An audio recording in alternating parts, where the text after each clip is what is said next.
शाम की ताजा हवा, बरसाती मिट्टी की सोंधी सोंधी महक, घर लौटते परिंदों की चहचहाहट, कुछ चीजें कभी नहीं बदलती, खासकर वे जो मनुष्य को प्रकृति से जोड़ती है। यही सब सोचते सोचते मैं घर की ओर लौट रहा था। मैं यानी रिटायर्ड ब्रिगेडियर कार्तिक अहलावत करीब 36 साल भारतीय सेना की सेवा करने के पश्चात 3 साल पहले ही रिटायर हुआ हूँ। रिटायर होने के बाद हालत कुछ ऐसे बने कि दिल्ली में अपना मकान होते हुए भी सब बेच बाच कर देहरादून शिफ्ट होना पड़ा। क्यों, यह मैं आपको बाद में बताऊंगा। फिलहाल तो आप इतना ही जान लीजिए कि सेना में उम्र भर नौकरी करने के बावजूद मैं एक बेहद खुशमिजाज, सरल व उदार व्यक्ति हूँ। परिवार में कृष्णा है। जी हाँ, मेरी धर्मपत्नी कृष्णा अहलावत। नाम रखने में उसके माँ बाप ने अवश्य जल्दबाजी की होगी, क्योंकि कृष्णा कहीं से भी कृष्ण वर्ण की नहीं है। दूध धुला रंग, सामान्य कद काठी और हल्का भूरापन लिए हुए घुंघराले बाल, एक स्वस्थ जाट परिवार की स्वस्थ पुत्री व बहू। मेरे दोनों बच्चों हितेश व सोनिका की ममतामयी माँ व मेरे लिए एक धर्मभीरू गृह कार्य दक्ष पत्नी। उसके व मेरे बाहरी व्यक्तित्व की समानताएं छोड़ दे तो हमारे विचारों में जमीन आसमान का अंतर मिलेगा। यह अलग बात है कि ज़्यादातर हिंदुस्तानी विवाह इस अंतर के बावजूद सफलता की सिल्वर व गोल्डन जुबली मनाते आ रहे हैं। उसे देहरादून लाने में मुझे कितनी दिमागी मशक्कत करनी पड़ी, यह मैं ही जानता हूँ। अब आपसे क्या छिपाना, जिंदगी भर की कमाई लगाकर दिल्ली के शालीमार बाग में अपना 2 मंजिला मकान खड़ा किया था। कुछ दिन उसमें रहे भी, पर भाग्य को कुछ और ही मंजूर था।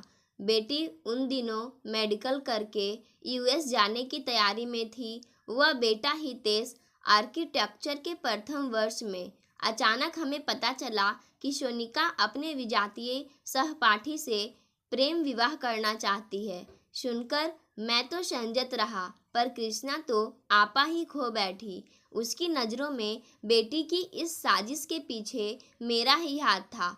अब मैं उसे क्या कहता कि मेरी बला से एक करियर शुदा परिपक्व लड़की करियप्पा से विवाह करे या कुमावत से, मुझे कोई फर्क नहीं पड़ता। लेकिन कृष्णा की हाय तौबा से घबराकर सोनिका ने कोर्ट मैरिज कर ली और मैं यह अपराध कर बैठा कि नवविवाहित दंपति को एयरपोर्ट तक शी ऑफ करने चला गया। इसकी सजा यह मिली कि 1 महीने तक कृष्णा ना मुझसे बोली, ना ही उसने ढंग से कुछ खाया पिया।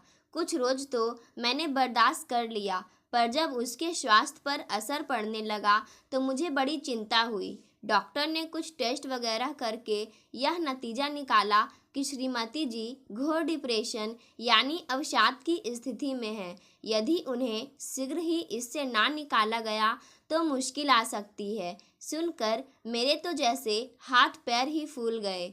फिर हितेश ने सही राय दी कि मैं उसे लेकर आबो हवा बदलने किसी नैसर्गिक जगह पर निकल जाऊं। जाने की सोच ही रहा था कि मुझे अपने पुराने दोस्त कर्नल भास्कर का ख्याल आया।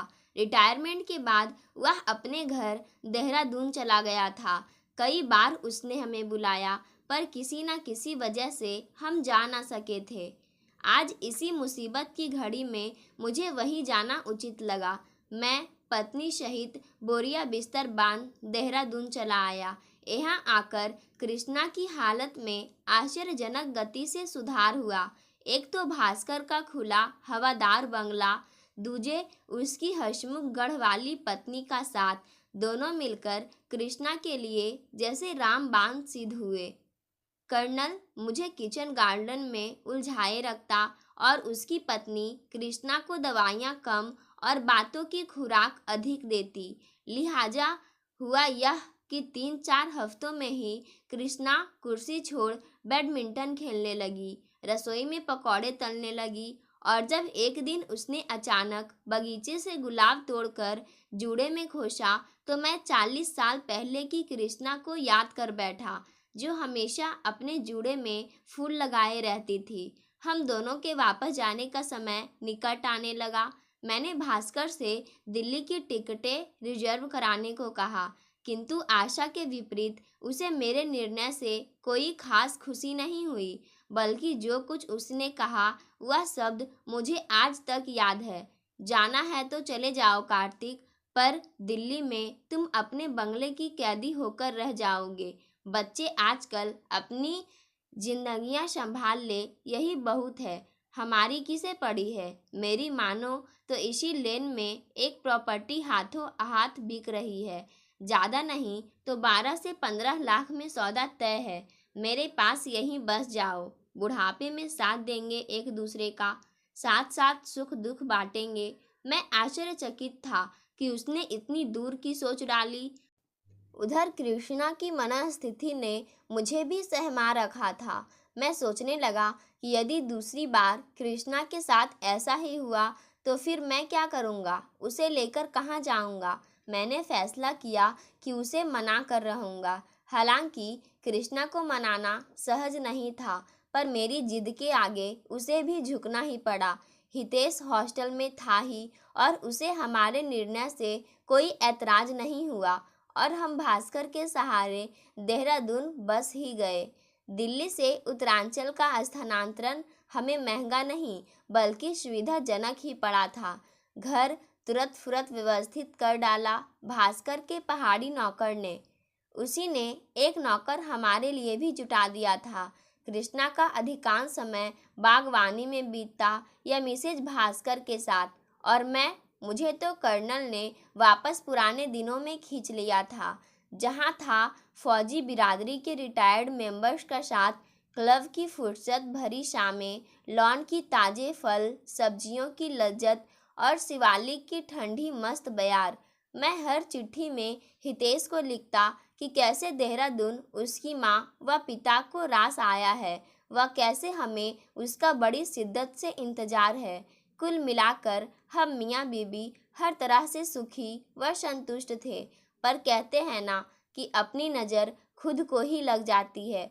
कुछ कुछ वैसा ही हमारे साथ भी हुआ। हितेश नहीं, उसकी आज्ञाकारिता की क्या तारीफ करूं। कोर्स पूरा होते ही हमारे पास देहरादून में ही सेटल होने की कोशिश करने लगा। हमने कहा भी कि दिल्ली उसे ज़्यादा सूट करेगा, पर उसने हमें अकेला छोड़ने से साफ मना कर दिया। हितेश के आते ही हमारे शांत घरौंदे में जैसे बहार आ गई। युवा लड़के लड़कियों का जमावड़ा हर पल हमारे आशियाने को गुलजार किए रहता। मैं तो खुश था, पर कृष्णा को कुछ ही दिनों में खीज होने लगी, क्योंकि उसका अनुशासित स्वभाव उसे आवश्यकता से अधिक किसी से घुलने मिलने नहीं देता था। हितेश की इस बेपरवाह सी जीवन शैली को देखकर मेरे मन में एक ख्याल आया और मैंने कृष्णा को भी मन की बात कह डाली। सुनो कृष्णा, तुम्हें नहीं लगता कि तुम्हें अब एक बहू की ज़रूरत है? कृष्णा मेरी बात सुनकर फीकी हंसी हंस दी। मुझे या तुम्हें? थक गए हो मेरी सेवा करते करते? अरे नहीं यार, मैं हंस दिया था। आजकल बहुएं पति सेवा के लिए लाई जाती है, सास ससुर के लिए नहीं। वह आकर हितेश को संभाल ले, यही बहुत है। कृष्णा की सहमति ले हमने हितेश से बात की तो पाया कि अनेक महिला मित्रों के बावजूद शादी के मामले में वह पेरेंट्स पर ही निर्भर है। इस बात की हमें खुशी ही हुई थी, किंतु शीघ्र ही हमें पता चला कि हमने बिन बुलाई आफत मोल ले ली है। हितेश की नौकरी बेहद आकर्षक ना सही, किंतु उसकी कदकाठी और चेहरा अनदेखा करना असंभव था। हमारे जान पहचान वाले यह जानकर कि हम बहू की तलाश में हैं, बिन बादल बरसात की तरह टपक पड़े थे, और मैं व कृष्णा असहाय से समझ नहीं पा रहे थे कि किसे हाँ करे और किसे ना। किसी की लड़की उच्च शिक्षित गृह कार्य दक्ष संगीत विशारद थी, तो कोई केवल इस बूते पर अकड़ता था कि हितेश को सोने में तोल देगा। मेरी अपनी अपेक्षाएं ना के बराबर थी, पर कृष्णा का कहना था कि और कुछ हो या ना हो, लेकिन बहू सुंदर तो होनी ही चाहिए। हितेश ने सब कुछ हम पर छोड़ दिया था, इसलिए हमारी जिम्मेदारी और बढ़ गई थी। सबसे पहले मुझे पसंद आई मेजर शर्मा की बड़ी बेटी, जो लखनऊ से बीएड कर इसी साल लौटी थी। बेहद सुशील व घरेलू किस्म की, किंतु कृष्णा का कहना था कि वह हितेश के सामने बहुत मैच्योर्ड लगेगी। अब मैं इस मैच्योरिटी का क्या नाम देता, समझ नहीं पाया, पर जान गया कि मेरी पत्नी मुझे इस समस्या से जल्दी उबरने नहीं देगी। ऐसा नहीं कि उसे कोई न भाया हो, पर उसकी पसंद की हुई चंपा सिन्हा जैसी चतुर, आकर्षक, स्टेट लेवल की वॉलीबॉल खिलाड़ी को देखते ही मेरा ब्लड प्रेशर बढ़ने लगा था। यूं जान पड़ता था जैसे किसी भी पल वह हमें भी वॉलीबॉल की भांति उछाल देगी और हितेश को ले उड़ेगी। और तभी एक दिन हितेश उसे घर लेकर आया, उसे यानी इस एपिसोड की प्रधान नायिका को। अब रहस्य बढ़ाने से क्या फ़ायदा। लड़की हर तरह से अच्छी दिख रही थी। हितेश के कंधों को छूता कद, गेहुआ रंग, बड़ी बड़ी आंखें और रेशमी लहराते खुले बाल देखते ही मेरी और कृष्णा की बांछें खिल उठी। कृष्णा तो शायद उसकी नज़र भी उतार बैठती, वह तो हितेश ने उसे रोक दिया। आप गलत समझ रही हैं mummy, Riya is just a friend. हम थोड़े दिनों पहले ही मिले हैं। असल में इसके पापा भी आर्मी में हैं, पुनः पोस्टेड है। इसे पढ़ाई पूरा करते ही देहरादून में जॉब मिल गया, पर रहने की समस्या है। मैंने कहा कि हमारे घर के ऊपर का पोर्शन खाली पड़ा है, वहाँ पेइंग गेस्ट की तरह रह लो, आप लोगों की परमिशन हो तो, कहकर उसने बात अधूरी छोड़ दी। मुझे हाँ कहते ज़्यादा देर नहीं लगती और कृष्णा को ना कहते, पर इस बार उस लड़की का आर्मी का ठप्पा काम कर गया। आखिर अपनी बिरादरी वाली की मदद तो हमें करनी ही थी। इस तरह रिया दत्त हमारे आशियाने में पेइंग गेस्ट बनकर आ गई। पेइंग गेस्ट मेरे हिसाब से एक अजीब विरोधाभास है, क्योंकि जो पे करे वह गेस्ट कैसे हुआ, और जो गेस्ट नहीं वह तो घर वाला ही माना जाएगा। रिया ने हमें डिनर की पेमेंट भी की थी, पर महीना बीतते बीतते कृष्णा ने वह कॉलेज स्वयं ही उड़ा डाला। कारण भी कुछ सहज ही था। एक तो रिया चूजे जितना खाती, उसमें भी 4 दिन नागा रहता। फिर जिस दिन उसका मन होता, जिद करके सारा दिन रसोई में डिनर की तैयारी करती रहती। क्या कहूँ, कढ़ी और पालक पनीर तो वह इतना लजीज बनाती थी कि मैं कृष्णा के हाथ का स्वाद ही भूल गया। और भी कई बातें थी जो उसे गेस्ट से गृह सदस्य में तब्दील कर गई। अब सुबह का अखबार बहादुर नहीं, रिया ही मुझे लाकर देती, और साथ रहता हरी चाय का सेहत से लबलबाता प्याला। ठीक 8 बजे वह नहा धोकर गेट पर ऑफिस जाने को तैयार खड़ी मिलती, और मेरा फौजी हृदय उसकी नियमबद्धता को मन ही मन सराहने लगता। कृष्णा के लिए उसके पास सदा ऑफिस की चटखारों भरी गॉसिप का खजाना रहता। 6 बजते ही वह उसे नीचे उतरने के लिए आवाज़ें देना शुरू कर देती। इन सब के बीच उसे हितेश से मेल जोल का कितना समय मिलता होगा, आप खुद ही सोच लीजिए। पर इतना बता दूं कि जब जब रिया रात का खाना हमारे साथ खाती, कोशिश करके हितेश भी समय पर डाइनिंग टेबल तक पहुंच ही जाता था। मेरी अनुभवी आंखें लगातार दोनों को पीछा करती, पर कहीं कुछ भी ऐसा ना मिलता जो शक की डोर को पुख्ता कर सके। माना एकाध बार हितेश उसे ऑफिस छोड़ने गया, और कुछ एक बार उसने हितेश की पसंद की कुछ खास चीज़ें बनाई, पर इसके आगे कुछ और नोटिस करने का मेरा धैर्य जाता रहा। कृष्णा अक्सर मुझे उसके पिता से बात करने को उकसाती रहती। जब मैं उसे रिया के पंजाबी होने का हवाला देता, तो वह हरियाणा और पंजाब की सम्मिलित संस्कृति की दुहाई देने लगती। मैं जान गया कि वह इस नया को पार लगा कर ही मानेगी, पर इंसान के चाहने से क्या होता है। ऊपर वाले की तरकीबें इतनी अजीबोगरीब है कि हम केवल उन पर आश्चर्य कर सकते हैं, शिकायत नहीं। हितेश की सहमति की हमने खास आवश्यकता नहीं समझी थी और उसने वैसे भी यह भार हमें ही सौंप रखा था।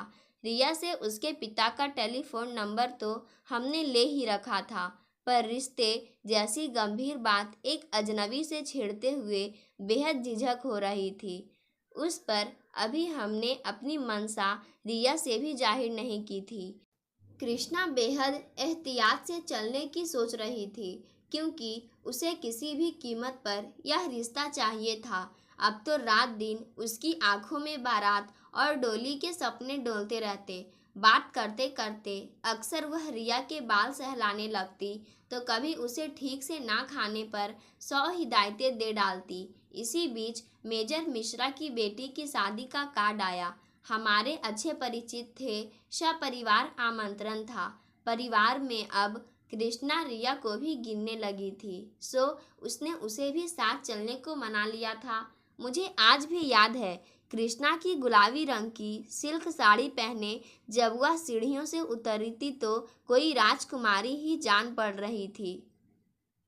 गले में कृष्णा की ही दी हुई सच्चे मोतियों की माला, कानों में बूंदे और गालों पर स्वस्थ गुलाबी आभा। सादे श्रृंगार में भी वह किसी परी से कम नहीं लग रही थी। हितेश की आंखों में उतरे प्रशंसा के भाव मुझसे छुपे ना रहे और मन ही मन मैंने भी फैसला कर ही लिया। सुबह होते ही पुनः फोन मिलाना है, बस कहना ना होगा। शादी में सबकी नज़रें उसी पर जमी रही। साथ ही लोगों के स्पष्ट इशारे थे कि हमने उसे बहू के रूप में चुन लिया है। हम खुद भी इसी खुमार में डूबते उतरते घर पहुँचे और ख्वाबों को हकीकत में बदलने का तसव्वुर लिए सो गए। अगली सुबह, जी हाँ, वही हवा, वही भीगी भीगी महक, वही चहचहाहट सुनता हुआ मैं रिया के इंतजार में था कि अचानक कृष्णा हाउस कोट में अस्त व्यस्त सी प्रकट हुई। उसे इतनी सुबह जगह देखकर मेरा माथा ठनका। क्या हुआ, तबीयत तो ठीक है ना? मेरे पूछते ही उसने एक मुड़ा तूड़ा पर्चा मेरी ओर बढ़ाया और मुझे सिसकियों से दहला दिया। बेहद सुंदर कॉन्वेंटी लिखावट में अंग्रेजी में लिखा खत था। अनुवाद ही पेश कर रहा हूँ। डियर कार्तिक अंकल व आंटी, आपके साथ जो वक्त मैंने गुजारा वह मुझे हमेशा याद रहेगा। आज लेकिन इस सुहाने सफ़र का आखिरी पड़ाव है। मैं आपके घर से कुछ नगद व आंटी जी के गहने लेकर जा रही हूँ। कुछ मजबूरियाँ हैं, वरना यहीं रहकर आजीवन आपकी सेवा करती। मैं जानती हूँ आप हितेश से मेरा विवाह करना चाहते थे, पर यही समझिएगा कि अपनी मुँह दिखाई मैं स्वयं ले गई। कहा सुना माफ़ करना। नोट पुनः फ़ोन करना व्यर्थ होगा। नंबर ठीक है, पर मेरे पिता नहीं, पुराने लैंडलॉर्ड मिलेंगे। वे भी नहीं जानते कि मैं कहाँ हूँ। पढ़ते पढ़ते मेरी स्वयं यह हालत थी कि कहाँ खड़ा होऊं, कहाँ बैठूं, समझना मुश्किल था। कृष्णा का रुदन कब थमा याद नहीं, पर इस बार डिप्रेशन में नहीं गई। कारण यही है कि मैंने तुरंत हितेश की सगाई एक परिचित परिवार में कर डाली और एक परी की तरह सुंदर ना सही पर ठीक ठाक बहू घर ले आया। आज भी जल्दी घर पहुंचना है। मेरे बेटे की पहली मैरिज एनिवर्सरी जो है, और हाँ, पेइंग गेस्ट रखने की हमें फिर कभी ज़रूरत ही नहीं पड़ी। ऊपर का कमरा अब हमारी बहू रानी का जो है। पाठकों, आज की कहानी यहीं समाप्त होती है। धन्यवाद।